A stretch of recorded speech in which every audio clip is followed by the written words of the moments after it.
Juliet's Sewing Life. Today we are going to be talking about 10 of the most common mistakes most dressmakers or sewists make that hurts our projects and makes them look really homemade. So let's get started. Number one, the first mistake most home sewists make is that they do not measure themselves correctly. I can really appreciate that this can be really bothersome and quite emotional actually, because I guess it's facing the piper is the truth, right? And there it is right in front of you, and you can be tempted to pull it just a little bit tighter or looser or things like that, but you will not get the finished result that you desire. So always have a brand new sewn tape measure, a good one that got no, deformities on the tape, that hasn't been stretched. It's a good tape, and measure correctly for if you're doing a dress, you really need to do your bust, your waist, and your hips. If you're doing your bust and your waist, but if you're doing trousers, your hips and your waist are the most important ones to measure there, and the length. So do take correct measures. That is your absolute measurement. Don't make it too tight or don't make it too loose. Do it the exact one, and then choose your size on the back of your packet. So that is the first mistake and how to fix them that we have. Thank you, and let's go on to number two. This one I am so guilty of, but in 2018 I am going to put a stop to it. And the mistake is starting more than one project. Seems like a good idea, because if you get bored on one, this is how I justify it. This is how I did justify it. I get bored, so you know what, if I'm bored, let's do something else with a different one. And so I'm doing two things at the same time, and I'm being twice as productive. Actually, no.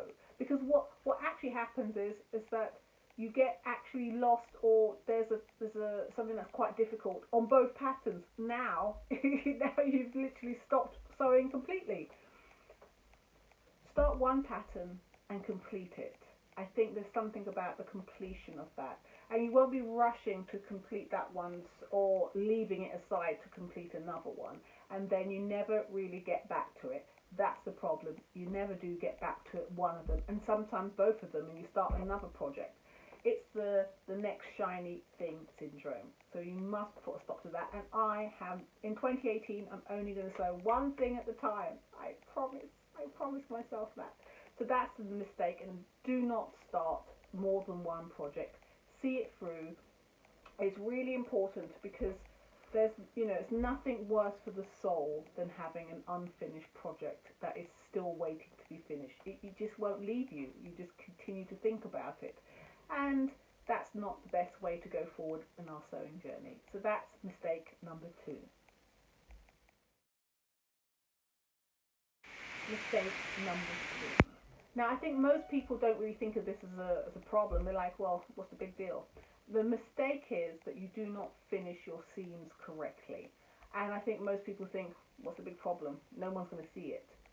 There's an old wives' tale that says the inside should look just as good as the outside. And although, you could take that with a pinch of salt, the bottom line is that when you finish your seams correctly, you literally can pass down that outfit, especially if it's a beautiful dress.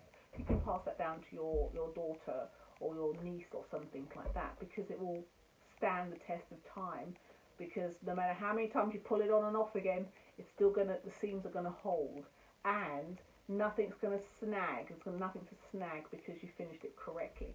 It doesn't matter if that's an overlocker or just a regular zigzag on the end. Really do finish your seams correctly. That is absolutely key to a beautiful finished garment. So that's how to fix mistake number three. Mistake number four is picking a pattern, a commercial pattern that is way too advanced for you. It's because you have to progress, but it has to be a progression at a rate that you're ready for. And if you choose a pattern that is way too advanced, you're going to squash your confidence, and then it's going to be really hard to get that back again.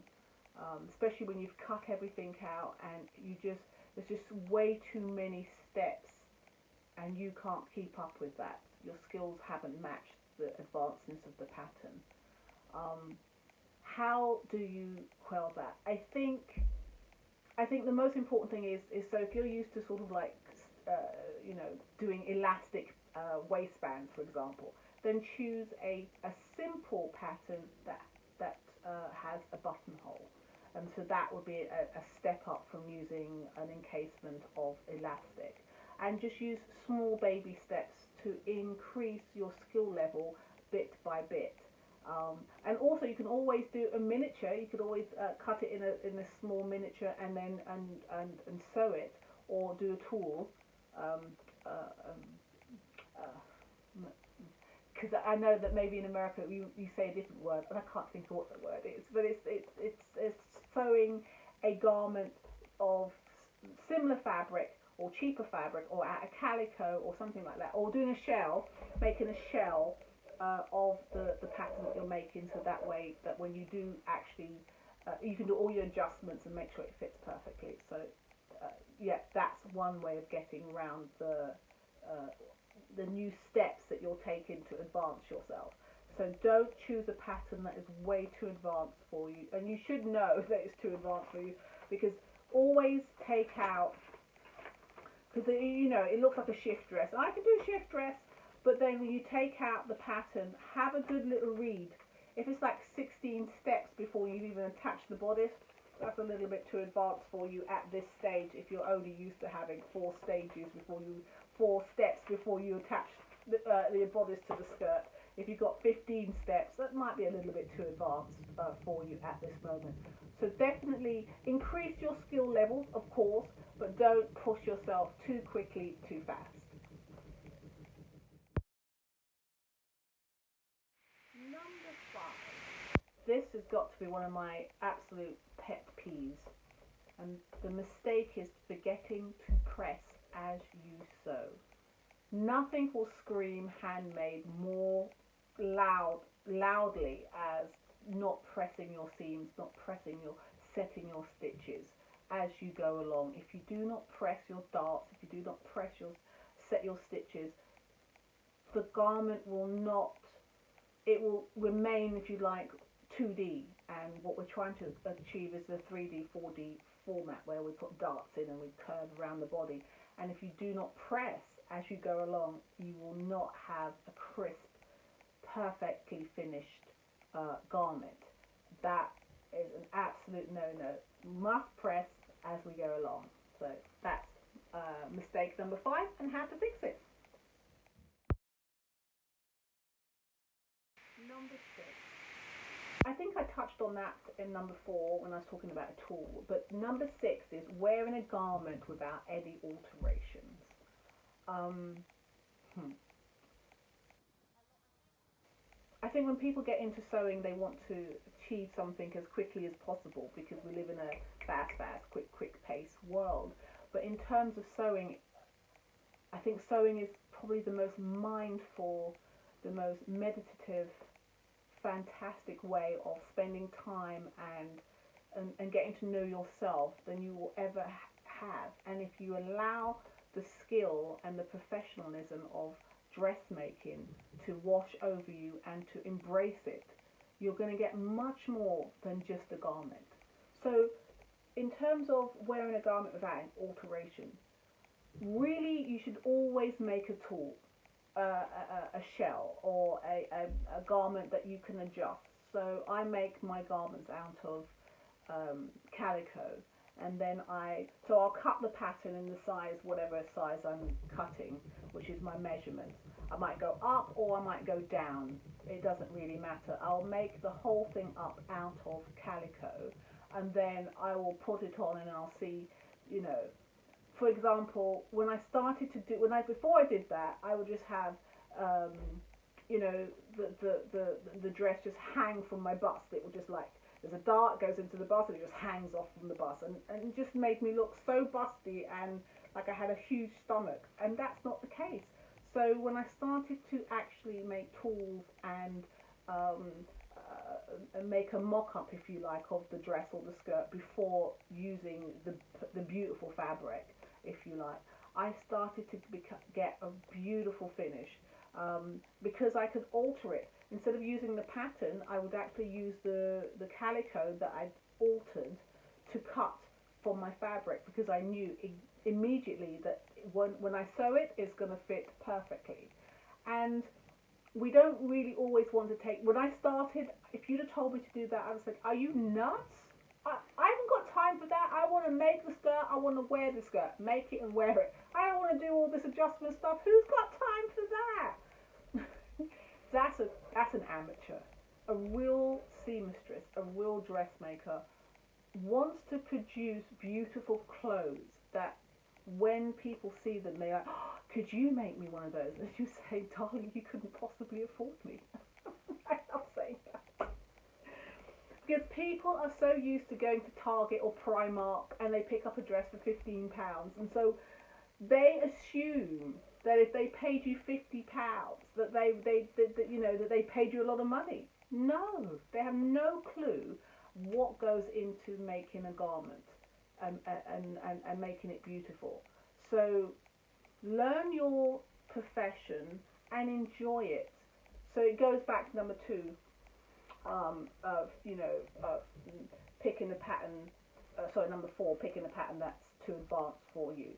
Wearing a garment without any alteration will scream homemade, will scream, no one's going to be complimenting you on it. You all that hard work for no reason. So definitely always make, if it's a throwaway thing, like it's just a regular little skirt with a draw with a elastic waist, then just make up the skirt and fling it on and you're wearing it. That's fine. But if you're going to go through the effort of cutting a pattern, then do make a tool before you make the real thing, because then when you actually do wear it cut it from your beautiful fabric, it's going to be so amazing and you're going to be so proud of yourself. So that's mistake number 6. Okay, I kind of touched on it, but mistake number 7: be cautious of ready to wear. Now, if you are a size 10 or a size 8 in regular fashion that you get from Marks and Sparks or Primark or Target or something like that, you'd be tempted to go, "Oh, okay, so here we are, you got size 8." But it doesn't correspond. What we are in ready to wear is not the same as what we are when we cut a pattern, a commercial pattern. You must take your measurements and go by the measurements and cut the pattern pieces based on the measurements of your bust, your waist and your hips. Not that you wear a size 8 or a size 12 in ready to wear. It just doesn't work that way. And you just have to face your fears. You're going to just have to face the fact that, you're not going to have that size 8. You're probably going to have a size 12. It really does sting. I'm not even going to lie. I'm not going to front that. It does sting. You're like, "I'm a size 12 or I'm size 10. And then you got to cut a size 16. It's like, I'm not a 16. It doesn't matter. With your own clothes that you make, there's no label. There's no label that's going to say, "This is a size 16. And you have to cringe or anything like that.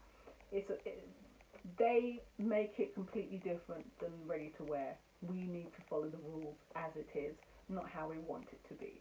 So don't cut what your ready to wear size is. Always cut what you've measured yourself to be, and then cut that pattern pieces out. So that's how to stop at secure ready to wear. Mistake number 7. Mistake number 8. It's so tempting to do this. Please don't do this. Always transfer all the markings that are on your pattern pieces to your fabric. Always, always, always. I personally, when I cut my fabric, and I always keep the pattern piece attached to the fabric before, so I only take it off once I'm going to sew it. And so I always check that all the markings, all the notches are on the fabric, all the markings are there. Sometimes the chalk might have, rubbed off, so I have to definitely, replace that on there, just to check to make sure, because you need those. That's your jigsaw. That's your map. If you don't have the right notch matching with the other notch, you haven't got a map to make the garment.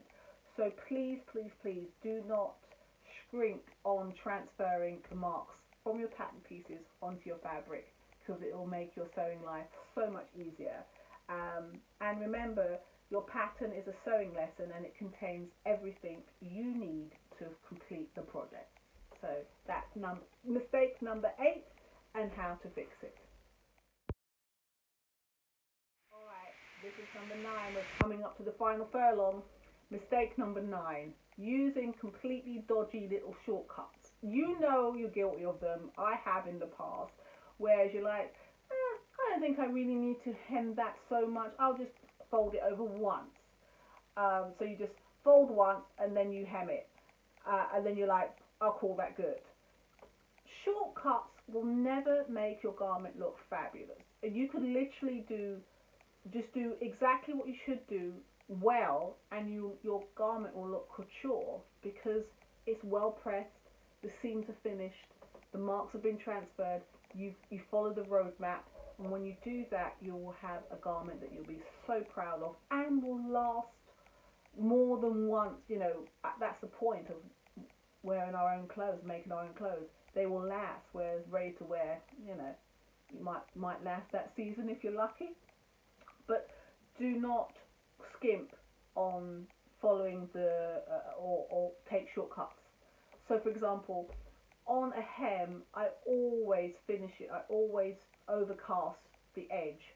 Then I will use my lovely little thing here, and I will fold it up, whatever, maybe I'm doing a whole inch, I'll fold it up an inch all along, I'll make the markings, I'll turn it up, and then I'll turn it again. And so my edges are completely sealed. They won't start fraying after wash.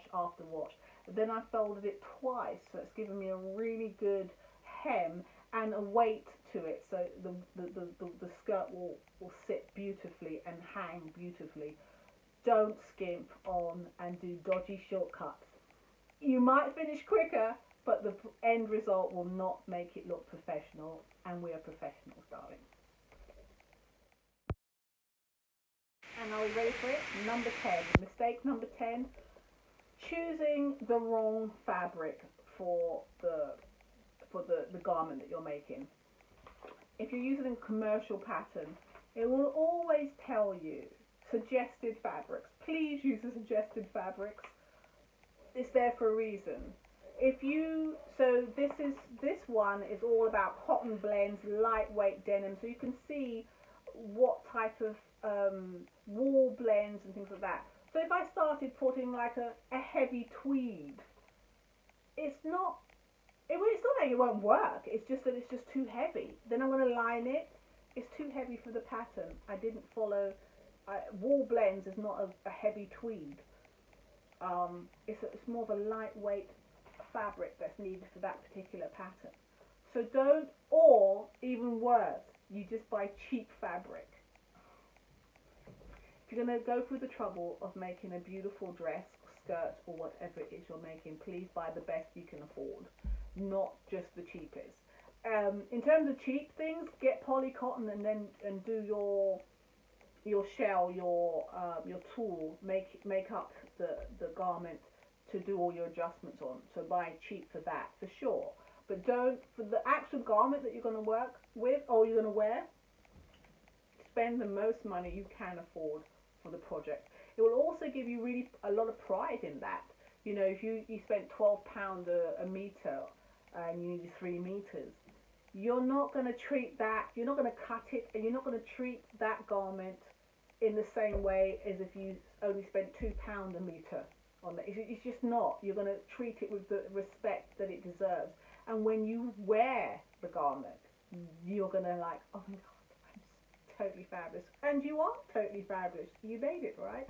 So don't use the wrong fabric for the, go by the suggestions that it's asking you on your pattern.